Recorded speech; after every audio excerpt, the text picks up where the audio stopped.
Welcome to Book Club no Kiseki. I'm Sam Allman. I'm David Bernard Hauk. And I'm Matt Jorgensen. And the portion of Falcom's Kiseki series we'll be discussing today is The Legend of Heroes, Zero no Kiseki Pre-Story, The Ring of Judgment, the manga that chronicles what Joshua and Estelle are up to after/during Sky the Third. But before we get into that, Tomare, stop! You're going the wrong way. Manga is a completely different type of reading experience. So to start at the beginning, go to the end. Oh, that's why it didn't make sense. Oh, yeah, that'll do it. How do you... Well, I need to go reread it. Maybe it'll make more sense.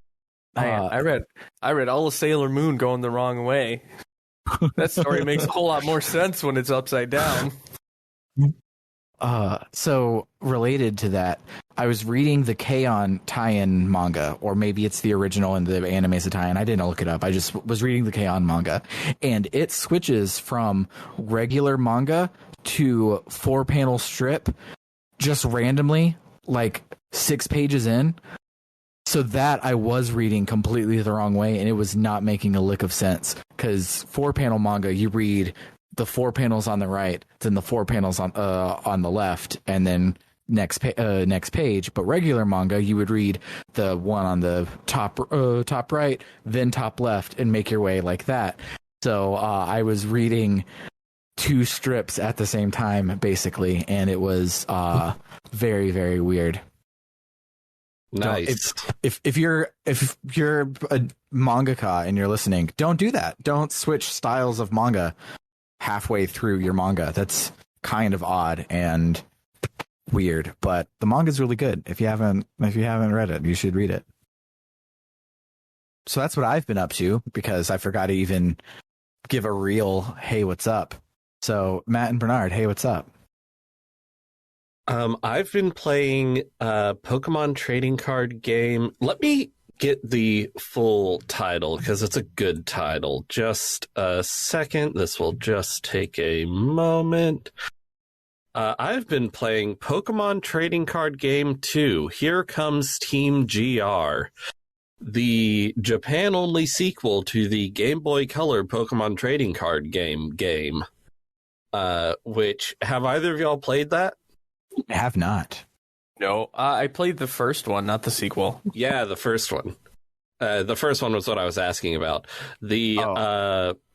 I played it when it came out, which means no, I haven't played it because I was a tiny child, and none of those memories are still real. The secret is that it is fucking fantastic. The music's great, and the game is fun. They somehow made playing the Pokemon trading card game on a Game Boy Color screen fun. It is a miracle of graphic user interface design that they made that fun. And the sequel is just absolutely ridiculous. It's easily over twice as big as the original. It's got new tunes. It's got great graphics. It's got weird cards. I love it. And I wish Nintendo would make a new digital version of Pokemon trading card game, preferably with a single player campaign like this is. Mm-hmm. Yeah, I want more things to have single player campaigns. Like I used to be, every single game would have some sort of single player campaign stapled onto it, and nowadays it's like nothing. Or everything would have a multiplayer component stapled onto it. Like, didn't Metroid Prime 2 have a multiplayer mode? Mm-hmm. And Pikmin 2 had a multiplayer mode, which was awesome. But very strange that it did. Yeah, I wish I could go back in time and be in the room where everyone was like, oh, we need to staple a multiplayer mode onto our single player game, and tell them to not just make it deathmatch and other things from first person shooters, and like find a way to make the actual game that everybody has been playing the whole time have a weird, like, asymmetrical or whatever, just multiplayer mode. Because, like, I would love to play a Metroid Prime multiplayer that was like, I play the Xenomorph, you play Samus. I can do all these extra things because I'm cool and I'm different. Things like that. You're built different. Yeah. I wish there were a lot more of those during that time, but no, it's all capture the flag and deathmatch and shit like that. I remember when I bought Wolfenstein: The New Order in must have been 2014. I was really surprised when there wasn't a multiplayer mode. Mm-hmm. I was just like, oh, I mean, I was only going to play the single player campaign anyway, but yeah, I'm surprised that's all that's offered here. Yeah. What about you, Matt? What have you been up to? I picked up a game called Monster Train. I have no idea. So it's kind of like a tower defense game, but it also is kind of a Magic the Gathering clone. And it's also a roguelike. Monster Train.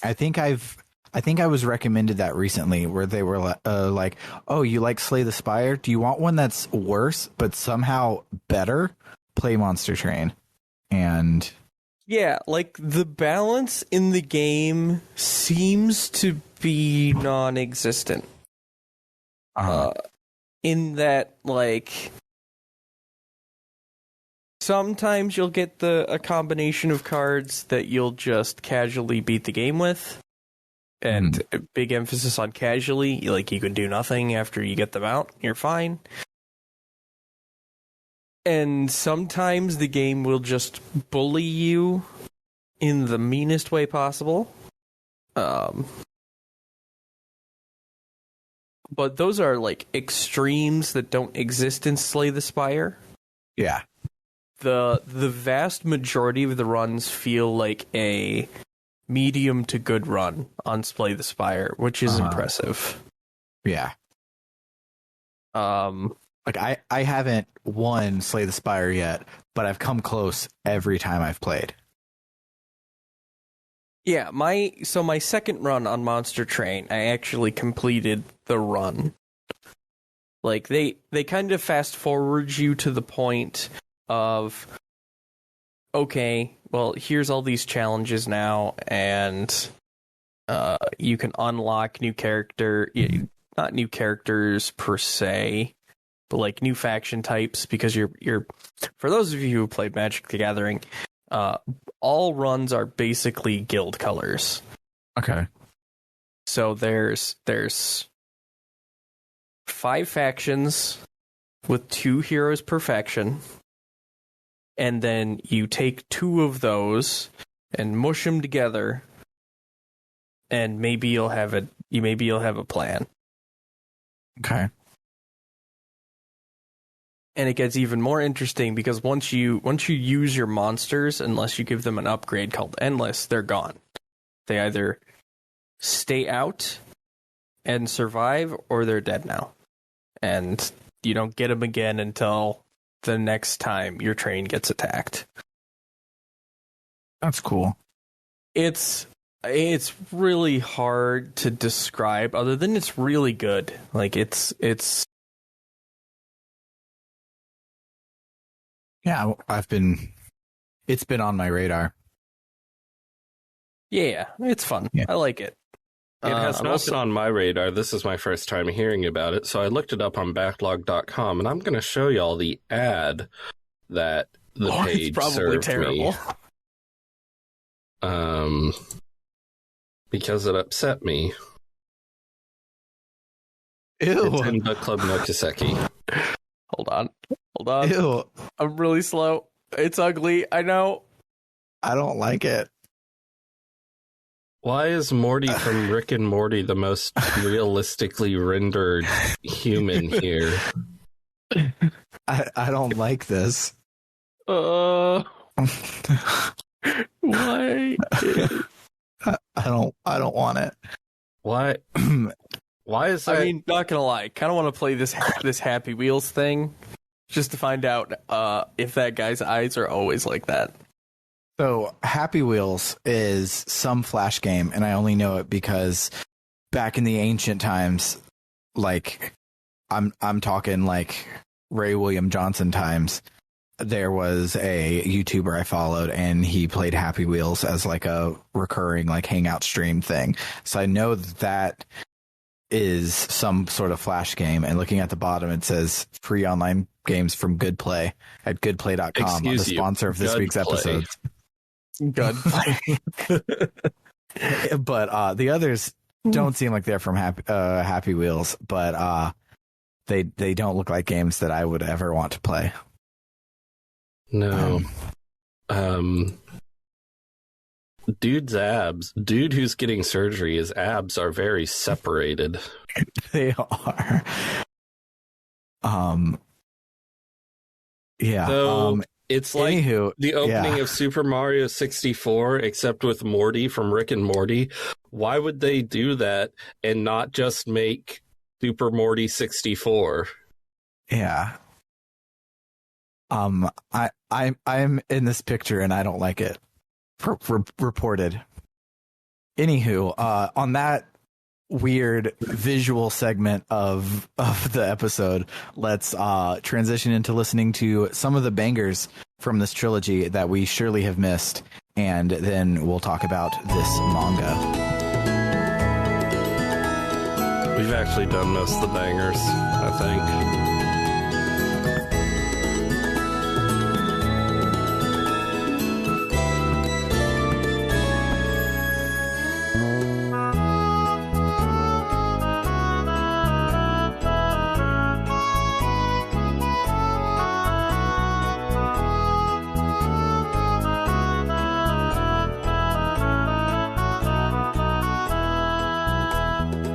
So this manga, if you're listening and you didn't listen to us last week when we talked about how to get it, there's a fan translation of it by, his name is written on literally every page, and I've completely blocked it out of my brain. Do you remember offhand? No, and I don't have it with me. It is by Shram. Original translation, Shram. Original editing, OMG Floofy. Editing and proofing, Goof Forden and Yotaka. Cool. But you can find it on exterior.net is where we found it. But you can search for it in all the places you can find scanlations. It's probably there. But it's called Ring of Judgment, and it is specifically a prequel to the Crossbell games, but it's also mostly an epilogue to the Sky games. And an epilogue to a fucking optional book that you can read in the first game if you so choose. Yeah. Love this dense ass, stupid ass series. But yeah, so it makes sense it probably makes a little more sense to have read this after Zero first came out. Like the way that it ties into Zero at the end makes a lot of sense to be a bonus after you start Zero. So when I get there, I'm going to be a lot of people that they don't bother to name show up. But for our intents and purposes, chronologically it goes here. So this is where we're slapping it in. And yes, it's a tie-in to the Carnelia manga or the Carnelia book, because why not? But there are only a handful of chapters, including a prologue. So we'll just dive right in. So the prologue starts with Estelle and Joshua sparring together at first light. Estelle's narration, which, by the way, is weird. There's a narrator to this, which we don't have in the game, but it's cool. And right off the bat here, like with the narration and them talking, the fan translation really nails Brittany et al. Tone of the games, and it feels like right at home with the official translations, which is not something that really happens in the fan translation space, especially manga fan translations. Manga fan translations need to be fast more than they need to be good. And this is thankfully is very, very good. And it didn't feel while reading it like I was reading a fan translation. Normally fan translations, you run smack first into the fact that one of the languages spoken was not the person's first language, but I didn't feel like that at all during this. But Estelle's narration informs us that they've been traveling with Toval, an Erebonian bracer, since they aren't familiar with the Empire's way of doing things. They're in the Empire looking for Ren while investigating the Jester Jaeger Corps, which are the same corps that were attacking the Empire's bracer branches back in first chapter. We learned this in the Star Door that we skipped, that Jimmy was like, hey, this is what that door that you skipped was about. They were the ones that Cassius had to go off and fight, which is why he wasn't the main character of this trilogy. We were. Estelle and Joshua volunteer to take the lead on the Jester Jaeger case right as Toval gets a call from someone. Toval says that this person has put in a request alongside the guild for the same resolution, which means that there will be extra payment for the same job, and that extra payment is ... smash cut to chapter 1. In chapter 1, Joshua and Estelle are in the middle of a fight with the Jaegers, and they have the same black hoods that they wore in first chapter. But during the fight, Estelle notices that all of their eyes are solid white. After a brief struggle, Toval shows up to use some arts, and he kills the Jaeger, which is concerning because he was holding back. They wanted information, not murder. And during the battle, he could tell that this Jaeger was even stronger than the Jaegers that Cassius fought. So if he was super strong and he was holding back, why did he just keel over? So in town, they ask around if anybody has heard or seen anything, and the people there say that they haven't heard anything about the Jester Jaegers, but some people have been going missing, even bracers and other strongmen. And there is an old fortress nearby, and they've seen some fishy people hanging out around it, which is close enough to a lead for our gang to go investigate. Estelle spunky protagonists all over the place and bumps into a little girl, making her drop what she's carrying, and the gang offers to carry it home for her. Back at her place, we find out that she loves reading, and her favorite book of all time is Carnelia, the book from first chapter that stars a man named Toby who fights with only an orbment and worked for a girl named Ein Selnate, aka Carnelia. She also reads The Doll Knight, which thankfully isn't important to the plot of this manga, since we didn't read it at all during second chapter. The girl, whose name is Tilia, says that she loves to read, but her eyes are starting to go bad. And the gang's like, oh, do you live by yourself, or is someone here to take care of you since you're going blind? And she says that her brother Kai lives with her, but he hasn't come back since yesterday. But don't worry, he's just an engineering student, and he gets distracted at work all the time. He surely hasn't disappeared due to the plot point of people disappearing. So I found it funny.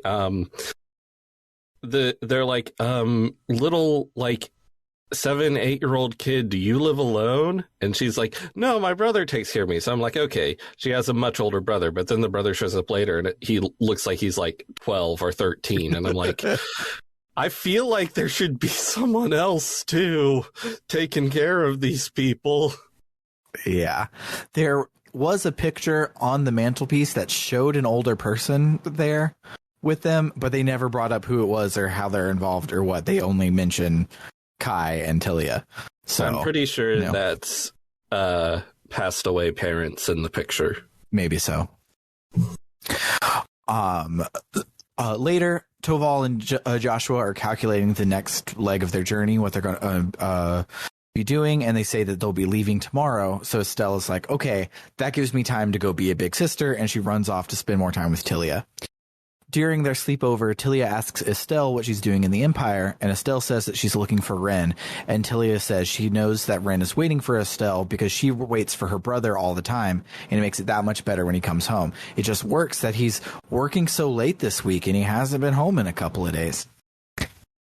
Meanwhile, Joshua and Toval are talking to what looks like the priest, and I called him that all the time in my notes. Turns out at the end of the whole manga, he's a mayor, so if I say priest, I'm reading from my notes. So the priest says that the shifty people are rumored to be in control of some kind of ring, and that last night they attacked the town's atelier and kidnapped an engineering student named Kai. Shocking. So in chapter 2, the gang is fighting some more Jaegers and also just one regular guy, but all of them, including the regular guy, have white eyes, and once they start to lose, they fall down completely dead. The regular guy was someone that Toval knew. He was a bracer that Toval had worked with before. They figure that he was drugged or hypnotized or something, but Toval thinks that it's an artifact. The second phone call earlier suggested that it might be an artifact, and he's sure of it now because that bracer wouldn't have joined the Jaegers even if he was drugged or hypnotized. He was too strong for that shit. So the real enemy isn't the Jaegers, but whoever has this artifact using it to control them, increase their strength, then kill them when the going gets tough. Toval thinks that the artifact is probably a ring of some sort, and Joshua says that he was thinking the same thing, but all of the people he was fighting, none of them had a ring. So if it is a ring, it has the ability to keep control even after it's removed. So if someone gets imprisoned by the ring, they're gone for forever. Just then, a big-ass rock golem shows up to fight him. It's fighting much better than a normal monster would. Like, has like strategy and shit. And they look around, and sure enough, there's a little boy nearby controlling it. It's Kai, and they recognize him from the pictures at Tilia's house. And on Kai's finger, there's a ring. Estelle doesn't let the guys attack Kai, and instead tries to convince Kai to snap out of it. But the golem tries to beat the shit out of her, and so Joshua and Toval have to pull Estelle out of the cave to regroup. Toval says that ring was definitely the artifact, so after some time, he'll turn into a doll like the Jaegers. Estelle is like, so you're telling me there's a chance, and decides to run back in there to save Kai. Right then, for some reason, Tilia shows up to this unknown cave in the wilderness outside of town when she's blind. Okay. And she says that the mayor said that her brother was kidnapped and that the people who are controlled by the ring have white eyes. So she asks Estelle what color her brother's eyes were. Estelle doesn't say. She just says that we're bracers. We're here to save people. We'll save her brother. I'm guessing it was like she heard brothers in danger and got this information that the bracers went to this place. So I guess the mayor was just like, I'll tell this little kid who doesn't have a fully developed brain yet because they're a little kid all this information, and surely they won't do anything rash. And yet. So back inside the cave, Estelle reveals what we couldn't see in the black and white manga, that Kai's eyes weren't all the way white yet. So there is still a chance that he hasn't turned. Estelle tells Toval to use arts over and over to lure the golem away from Kai, so Joshua's ninja ass can try and get the artifact off of his finger.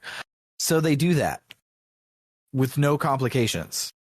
Just 4 panels of whooshes and Joshua taking the ring off. Well, they can't have a boss battle in a manga. They could try. With the ring off, Kai wakes up and is himself again. The bracers ask him what happened, and he says that someone he didn't know came into the atelier the night before and gave him the ring. As soon as he put it on, a voice came in his head and said that it would judge his sins, and it showed him visions of his sins over and over again. And Estelle is like, what sins? You're 5.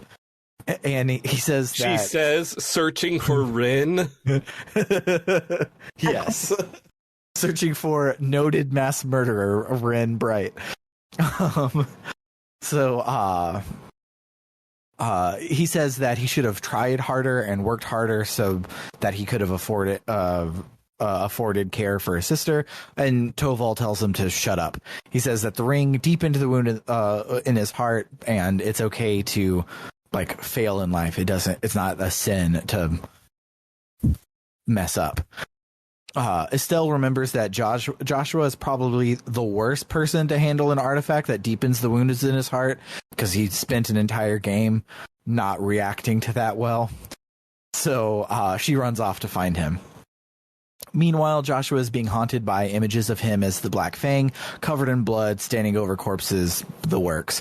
But then he hears someone in a spunky-looking font telling him that he's already atoned for these sins, and the only way to further atone is to keep going. So he snaps out of it and takes Estelle's hand. The golem starts to get up again, and Estelle's like, oh shit, let me grab this ring and we'll get out of here. And Joshua's like, no, don't touch it. And Estelle's like, what? Let's go. Seemingly completely unaffected by the ring. Estelle takes the ring and Kai outside, and Toval is like, wow, is Estelle just such a plucky protagonist that she doesn't have any sins? And Joshua's like, no, she's just special, and she can take the wounds of the past and turn them into hopes for the future. Kai apologizes to Tilia, saying that he should have worked harder to restore her sight, but Tilia is like, it's fine. If I can't read my books, you'll just read them to me, right? A super hot voice from off screen says that since Kai and Tilia helped with recovering the ring, they should be able to get a reward from the Bracer Guild. Turns out that it's a nun that we recognize as Ian Silnate, Carnelia herself from Kevin's flashbacks. She was the one that hired Toval, Estelle, and Joshua, and as such has that extra payment that she mentioned before, which was information about Ren. They give her the ring to take to the church, and she tells them what she found out about Ren. She did not return to Ouroboros after the events of second chapter. And that's it. That's only information that she has. Ian asks them what they'll do to find Ren, and they say that their plan to adopt her. Ian is surprised, so she offers a rumor that she can't promise is true. The other thing she knows is absolutely true, but this is just stuff that she's heard, that Ren didn't return to the Empire, but she went to Crossbell, so that's where they're going to head next, which is conveniently where we're headed next. So, I don't know if this is relevant, but when Ren was pretending to be a normal child in second chapter, wasn't her cover story that she was from Crossbell? Yes. I wonder if that's relevant to anything. It might be. I think Estelle and Joshua went to the Empire because I think Ouroboros talked about disappearing to the Empire when we fought them, and so they were seeing if she went with them, and now that they know that she's not, that she probably went to Crossbell, they now have a much better lead. After Estelle and Joshua leave, Ian and Toval have a conversation about how Estelle and Joshua seem to make the impossible seem possible, like adopting a murderer and reforming her. Toval says that he's surprised that the cold-hearted Carnelia would be moved by the power of friendship, and she says, "You're imagining things, Toby." That's right. Toval is also a novel character in real life. I'm glad that I read Carnelia back in the day, since it's been so important to an entire game and now a manga. The problem with these games is that when something like this happens, you tend not to have an "oh my gosh" moment. You tend to have a "I know that name" moment. It took me a bit. I saw it and I didn't progress until I remembered, and then I remembered that Toby was from Carnelia. Yeah. In Crossbell, a while later, we see Estelle and Joshua meet a few characters that have character design, so we'll definitely learn who they are in the next game. And it ends with them taking a bracer request to help out the police's special support section, which is our party in the Crossbow game. They're supposed to help them with a monster attack, and we see the people from the cover of Trails from Zero from the back as Estelle and Joshua run off to help them, which is probably when they show up in the next game. Would be my guess. This is the part that definitely feels like remember this part that we haven't got to yet. In the epilogue, we see Carnelia and Toby visiting Tilia and Kai. And Carnelia reads the Carnelia novel to Tilia, emphasizing the parts where her character talks shit to Toval's character, and it's hilarious. In the next room, Toby gives Kai the reward from the Bracer Guild, which is conveniently enough to cover the medical bills for Tilia. As Toby talks about how the Bracer Guild will cover it, and Carnelia is reading the book, Tilia realizes that this is the Toby and the Carnelia, and she geeks out, and the manga ends. So, yeah. Let's listen to some more Random Trails music, and then we'll talk about our memorable moments and this manga and stuff like that.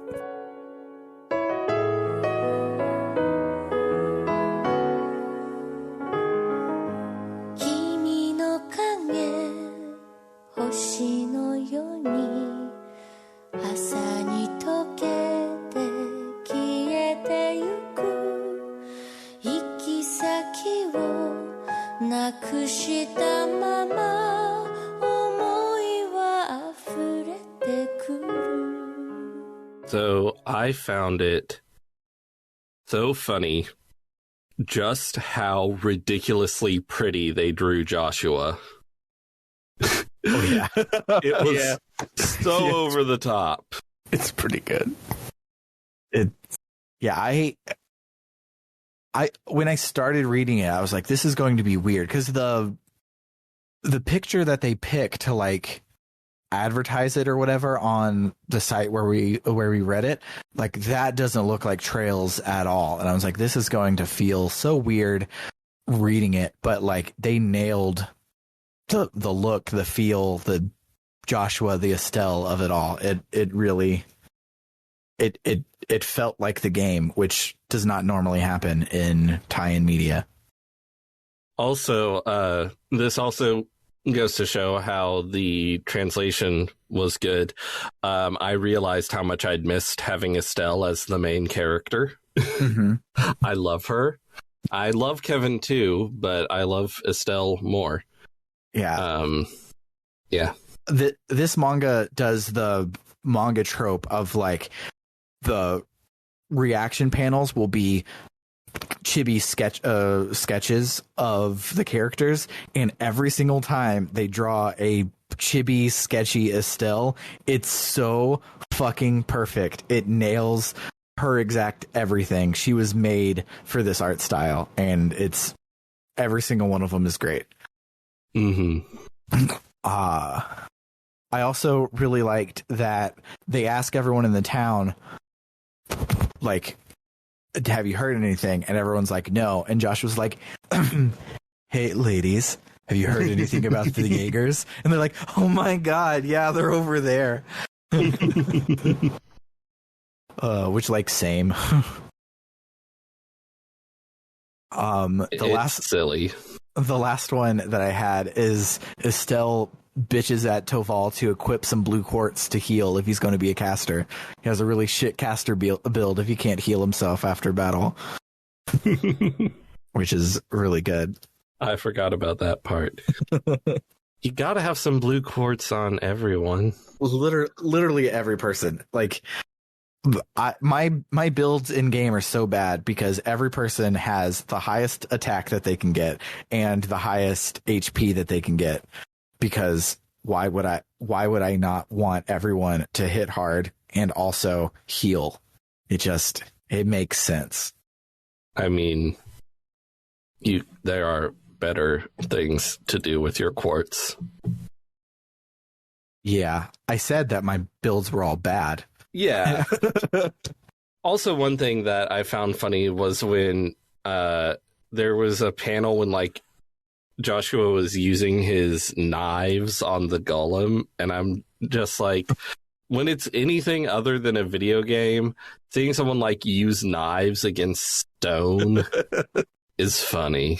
So stupid. When it's a video game, it's fine. Yeah.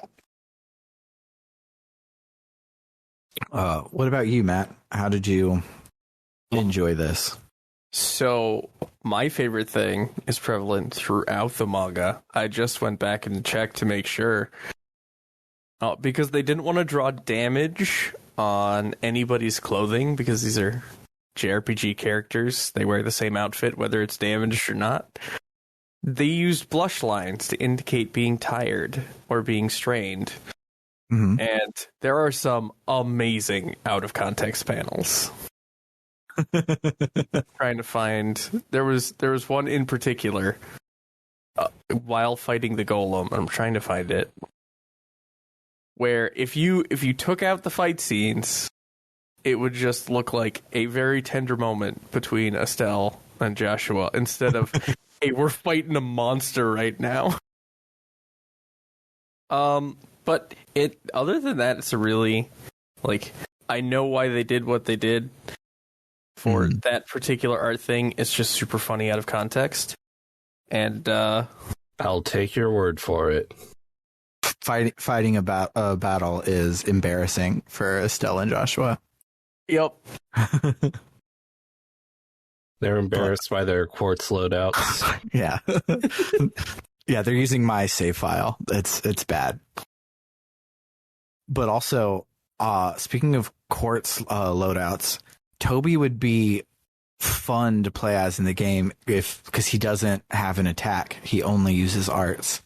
I'm not sure what that would do, but it'd be an interesting tactical wrinkle to have somebody like give his orbment like 2 extra slots than everybody else or something, like make him be even better than Chloe or Olivier in casting.